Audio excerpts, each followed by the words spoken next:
हे सर्वशक्तिवान परमेश्वर परम पिता परमात्मा,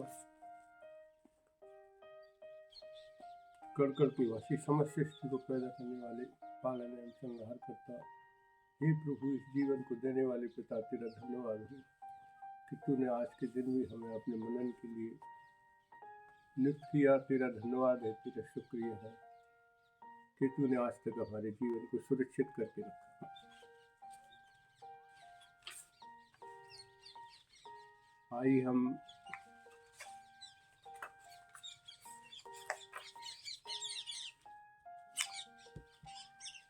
इस प्रभु के मनन की तरफ चले।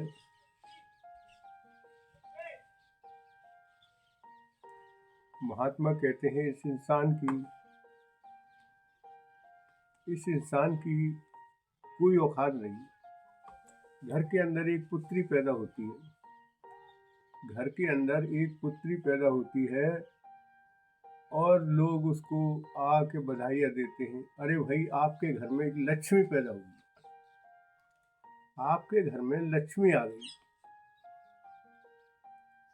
लेकिन कभी ये विचार किया कि पुत्र अगर पैदा होता है तो लोग क्या कल्पना करते हैं, क्या तुलना करते हैं, किसी देवी देवता से उसका संबंध बनाते हैं। जैसे पुत्री को तो कह दिया कि लक्ष्मी है, लेकिन किसी ने कहा ये विष्णु है या शंकर जी है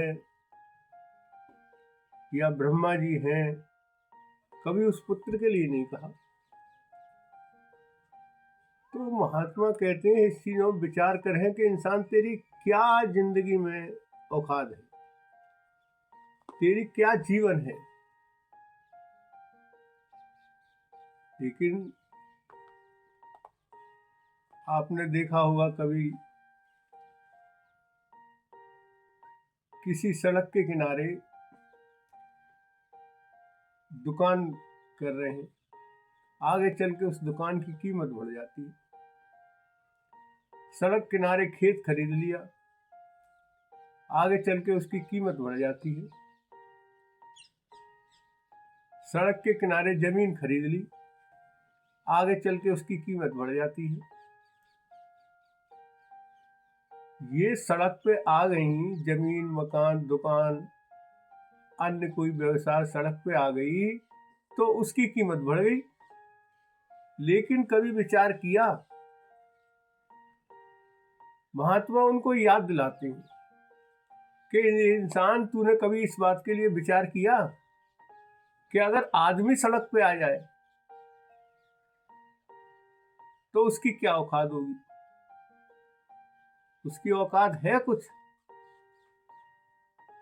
मकान सड़क पे आ गया, कीमत बढ़ गई। दुकान सड़क पे आ गई, कीमत बढ़ गई। जमीन सड़क पे आ गई, कीमत बढ़ गई। खेती सड़क पे आ गई, कीमत बढ़ गई। इंसान सड़क पे आ गया तो उसकी क्या कीमत रहेगी? तो वो याद दिलाते हैं कि अपने जीवन की तरफ देख के तेरी क्या कीमत है। अगर तू सड़क पे आ गया तो तेरी क्या कीमत है? तेरी कीमत कब हो सकती है? इंसान इस बात को समझ नहीं पाता है और ना उन संत महात्माओं के विचारों का मनन करता है, ना उनकी बातों को सुनता है। महात्मा कहते हैं एक पहलवान था, एक संत के पास पहुंचा, संत से पूछा, हे महात्मा जी, मेरे ऊपर भी कृपा करिए, मेरा भी कल्याण कर दी, मैं भी कुछ ज्ञान प्राप्त करना चाहता हूँ। उसने कि तू करता क्या है? उनकी, महात्मा जी मैं पहलवान हूँ। पहलवान हो, कितना खाते हो? 7-10 अंडे खा जाता हूँ, 2 किलो आटा का रोटी खा जाता हूँ, इतने चावल खा जाता हूँ, इतने बादाम खाता हूँ, 2 किलो दूध पीता हूँ, फिर मैं डर बैठक लगा के और अपने आप को बलिष्ठ बनाता हूँ और बलिष्ठ बना के फिर मैं कुश्ती लड़ता हूँ, पहलवानी करता हूँ। तो जब पहलवानी करती हो तो तुम्हारे सामने कोई दूसरा आदमी आ गया तो तुम क्या करते हो? फिर साहब मैं उसको अपने जीतने के लिए उसे गिरा देता हूँ, उसे गिरा देता हूँ। इतना खाने के बाद महात्मा कहने लगे इतना खाने के बाद और आप एक दूसरे को गिराते हैं। अरे नालत है तुम्हारी जिंदगी के लिए कि इतना खाने के बाद किसी को गिराते हैं। इतना खाने के बाद तो किसी को उठाना चाहिए, जब ही तो तुम्हारे जीवन में कुछ आएगा, तुम्हारे जीवन का महत्व होगा, तुम्हारे जीवन के अंदर कुछ अच्छाइयाँ आएंगी। तुम भगवत प्रेम नहीं करते हो, तुम केवल खाते हो और खाने के बाद में तुम दूसरों को गिराते हो। ऐसे जीवन का कोई फायदा नहीं है कि जब आप दूसरों को गिरा रहे हो।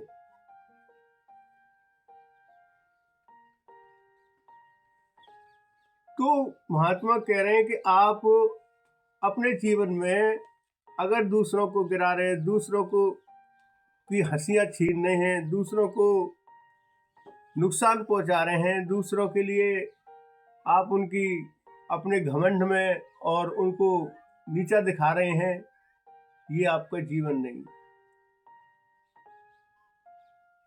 फिर आपका जीवन क्या है? आपका जीवन है उस पार ब्रह्म परमात्मा सृष्टि के कर्ता, जिसने इस जमीन आसमान सूरज चांद सितारों की रचना की है, सारी सृष्टि का संचालन करता है। हम उसको, अपने पिता को, अपने परम पिता को, उसको तो कभी याद नहीं करते हैं। फिर मांगते हैं कि सुख दे दो प्रभु हमें। विद्वानों का मत है कि मानव सिक्के के दो पहलुओं की दुनिया में रहते हैं। मानव सिक्के के दो पहलुओं की दुनिया में रहते हैं। अगर और नीचे प्रकाश और अंधकार, गर्मी ठंड, अंदर और बाहर तेज, ये हजारों विपरीत धर्मों के मात्र कुछ उदाहरण हैं। ये जो है कुछ विपरीत ध्रुवों के मात्र कुछ उदाहरण हैं। एक ध्रुव के अस्तित्व के बिना दूसरे का होना संभव नहीं है। तो समझा रहे हैं विद्वान कि एक ध्रुव के अस्तित्व के बिना दूसरे का होना संभव नहीं है। सही समय पर सही जगह होना ही काफी नहीं है। सही जगह पर सही होना ही काफी नहीं है। आपको सही समय और सही जगह पर सही व्यक्ति भी बनना होगा। खाने पीने या बलिष्ठ बनने से आपको ये भी सोचना है कि सही जगह पर सही व्यक्ति भी बनना होगा,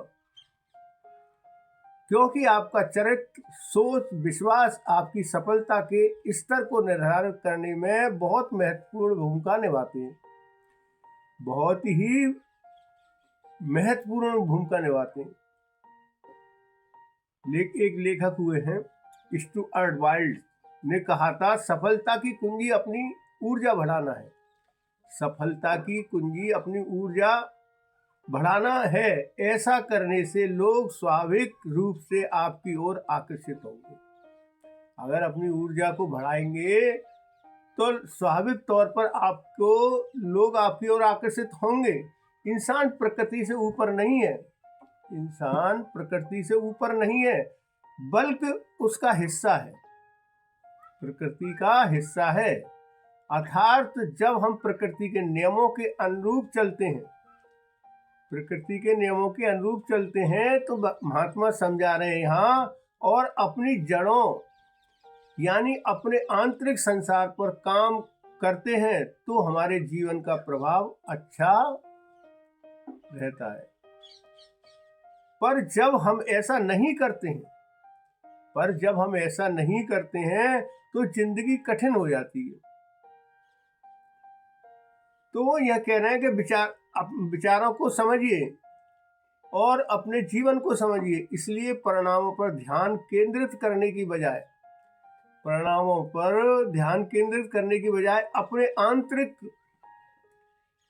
अपने अंतरात्मा से, अपने आंतरिक पर काम करें। आप फलित परिणामों को नहीं बदल सकते, लेकिन भविष्य में मिलने वाले परिणामों को अवश्य बदल सकते हैं। हम अस्तित्व के सिर्फ एक धरातल पर ही नहीं, बल्कि एक साथ कम से कम 4 अलग अलग धरातलों पर रहते हैं। 4 धरातलों पर रहते हैं। तो यहाँ कह रहे हैं कि कैसे रहते हैं। भौतिक जगत, मानसिक जगत, भावनात्मक जगत और आध्यात्मिक जगत। ज्यादातर लोगों को इस बात का कभी एहसास ही नहीं है। ज्यादातर इस बातों का एहसास ही नहीं है और ना इन चीजों का एहसास होता है कि भौतिक जगत में तो बाकी तीनों कार्मिक परिणाम हैं और अपने भौतिक जगत को बदलने का एकमात्र तरीका पहले अपनी अंदरूनी दुनिया को बदलना है। अंदरूनी दुनिया को बदलना है। पहले अपनी आंतरिक भावनाओं को बदलें, तभी आप मन चाहा परिणाम प्राप्त कर सकते हैं। मनुष्य ने जीवन दुनिया को रहने योग्य व एक शानदार जगह बना दिया है। ये सत्य है। हमारे वैज्ञानिकों ने और हमारे अच्छे लोगों ने इस जीवन शैली को अपनी बुद्धिमत्ता से बेहद आसान कर दिया है। लोग जीवन से विकसित होकर एक सभ्य समाज बन गए हैं। लोग आदिम जीवन से विकसित होकर एक सभ्य समाज बन गए हैं। तभी सुख सुविधाओं का मनुष्य बिना सोच, बिना रोक टोक के उपयोग कर रहा है। बिना रोक टोक के उपयोग कर रहा है। आध्यात्मिक सुखों, आध्यात्मिक गुरुओं ने चिंतन कर आध्यात्मिक सुखों को आध्यात्मिक गुरुओं ने चिंतन कर निष्कर्ष के रूप में पाया कि कामुक सुखों में अनियंत्रित व आध्यात्मिक भोग मनुष्य के व्यक्तिगत को नष्ट कर देता है। अत्यधिक अपने जीवन के सुखों को अनियंत्रित कर आध्यात्मिक भोग अत्याधिक भोग मनुष्य के व्यक्तित्व को नष्ट कर देता है।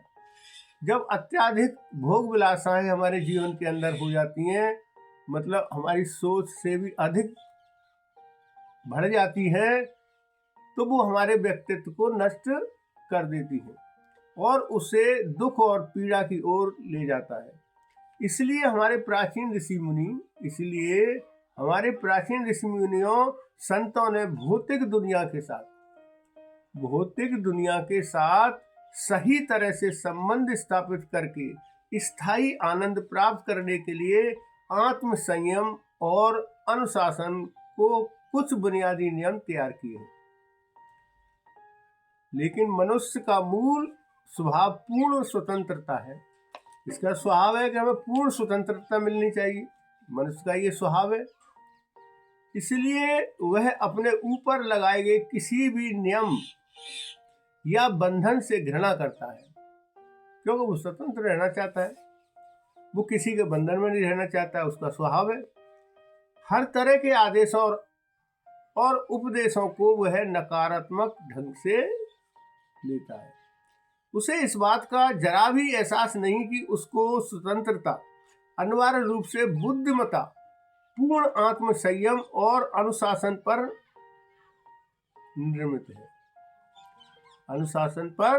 है। संसार की भौतिक वस्तु हमारे सामने आनंद की झूठी चमक प्रस्तुत करती है। विचार करें क्या कह रहे हैं ऋषि मुनि। संसार की भौतिक वस्तुएं हमारे सामने आनंद की झूठी चमक प्रस्तुत करती हैं।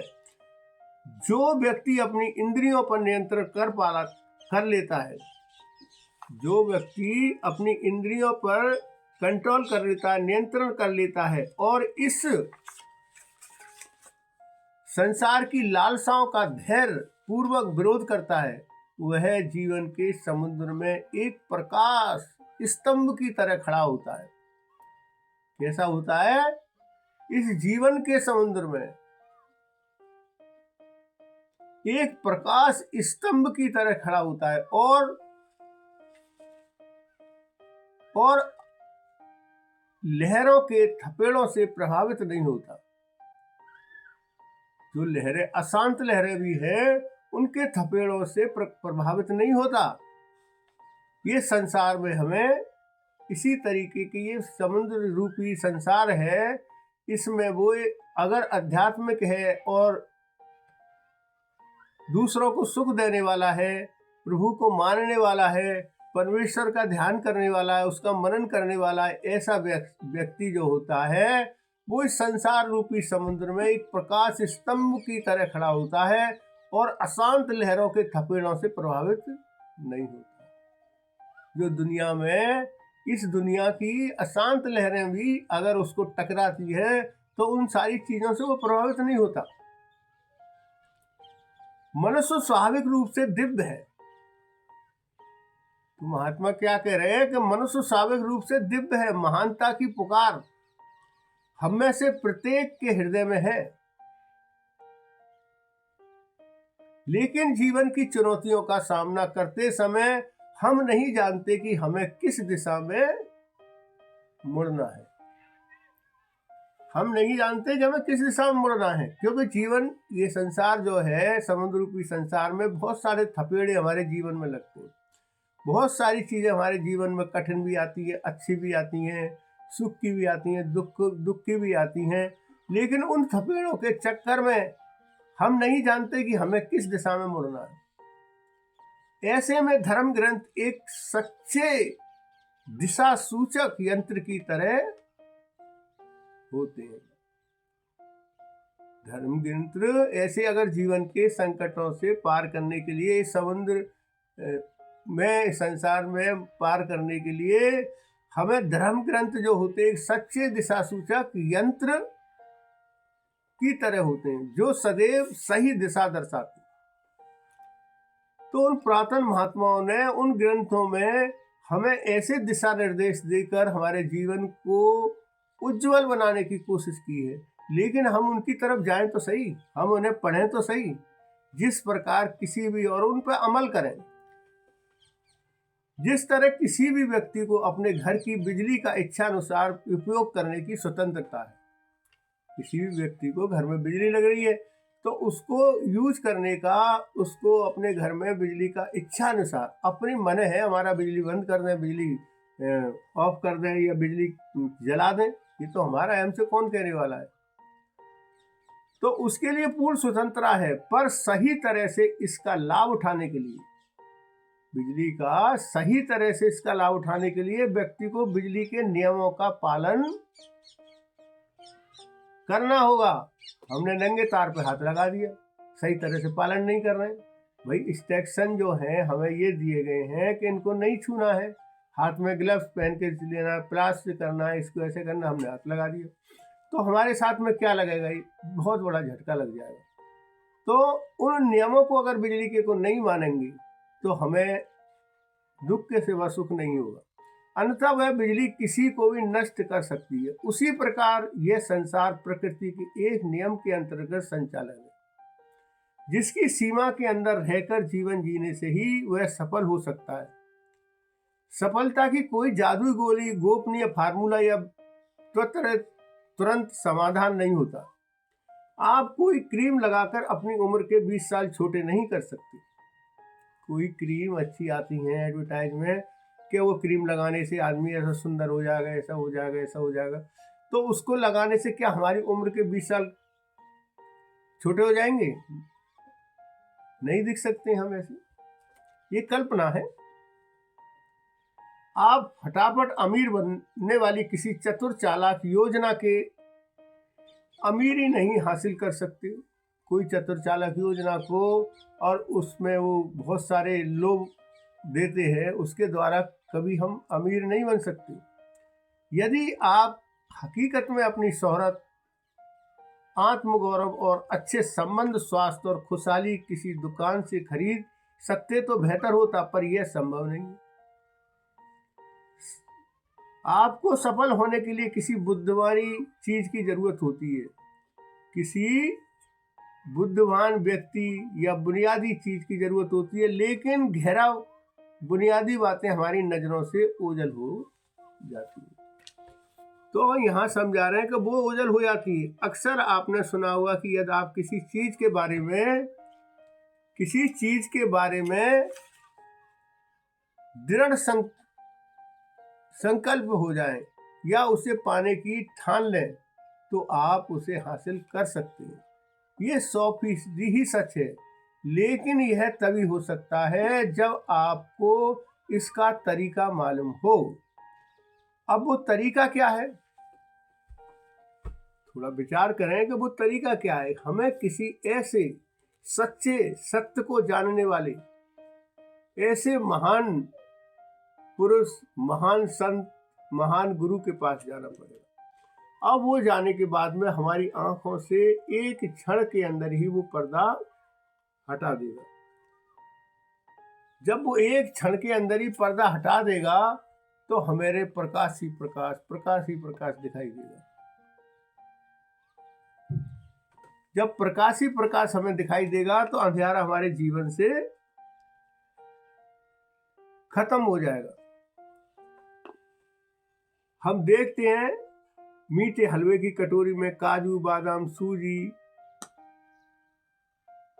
सब चीजें दिखाई देती हैं, लेकिन जिस चीज से उनमें मिठास होती है, जिस चीज से उसमें मिठास डाली गई है, वो चीज तो हमें कहीं पर भी नजर नहीं आती। जिस चीज से मिठास डाली गई है वो चीज हमें कभी नजर नहीं आती। वो क्या चीज है? चीनी। वो शुगर हमें नजर नहीं आती। अब वो नजर कैसे आए? ये तो बनाने वाला जाने ना कि उसने इसमें कैसी शक्कर डाली। मीठी तो हमें लग रही है, लेकिन हमें उसके स्वाद तो लग रहा है, लेकिन हमें ये नहीं पता है कि इसमें शुगर है। बाकी चीजें तो हमें दिखाई दे रही है। इस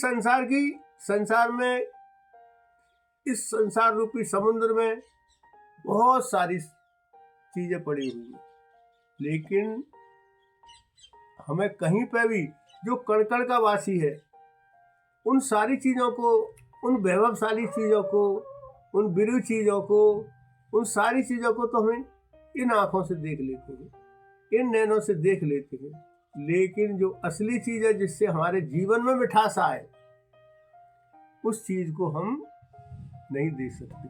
उस चीज को देखने के लिए हमें किसी अच्छे महान संत के पास, जो इस दिव्य ज्योति की ही आराधना करता हो, जिससे उसका संबंध हो, इस दिव्य ज्योति से उसका संबंध हो, ऐसे आदमी की जरूरत है जो इस बात को कहता हो कि आशिक को अपने यार की सूरत पे नाज है। आशिक को अपने यार की सूरत पे नाज है। लोगों को अपनी दौलत और शोहरत पे नाज है। लोगों को अपनी दौलत और शोहरत पे नाज है। कुछ लोगों को अपनी हुकूमत पे राज है। कुछ लोगों को अपनी हुकूमत में राज है। अब ये सारी चीजों पर नाच कर रहे हैं, घमंड कर रहे हैं कि अपने उसकी सूरत पे नाज हो रहा है, उसको उसकी दौलत पे हो रहा है, उसकी शोहरत पे हो रहा है, या उसके पास कोई हुकूमत है उसके ऊपर उसे नाज हो रहा है, उससे घमंड हो रहा है। लेकिन संत जो होता है वो तो केवल अपने परमेश्वर पर नाज है। उसे तो केवल अपने पिता परमात्मा ही नाज है। तो आइए इन शब्दों से आप विचार करें कि हमें अपने जीवन में कहाँ सुख मिलेगा और हमें क्या करना चाहिए। क्योंकि मनुष्य जो है बहुत बड़ा विवेक है उसके अंदर, चांद सितारों के पास पहुंच गया है, चंद्रमा के पास पहुंच गया है, लेकिन इन सारी चीजों की तरफ कभी ध्यान नहीं देता है। अभी कहा था कि अपने धर्म ग्रंथों को पढ़ें, अपने धर्म ग्रंथों को देखें, वो हमसे क्या कह रहे हैं, लेकिन न उनको पढ़ के हम संसार की बातों में फंस जाते हैं। और उन्होंने कहा ऐसा कर लो, ऐसा कर लो, ऐसा कर लो, हम उन्हीं चीजों में उलझे रहते हैं और अपने जीवन के जो सुनहरे पल हैं, जो अच्छे पल हैं, उनको नष्ट करते चले जाते हैं। आइए विचार करें इन सारी चीजों पर। आज के लिए इतना ही, और सभी से विराम ले रहे हैं। सभी को मेरा नमस्कार, प्रणाम।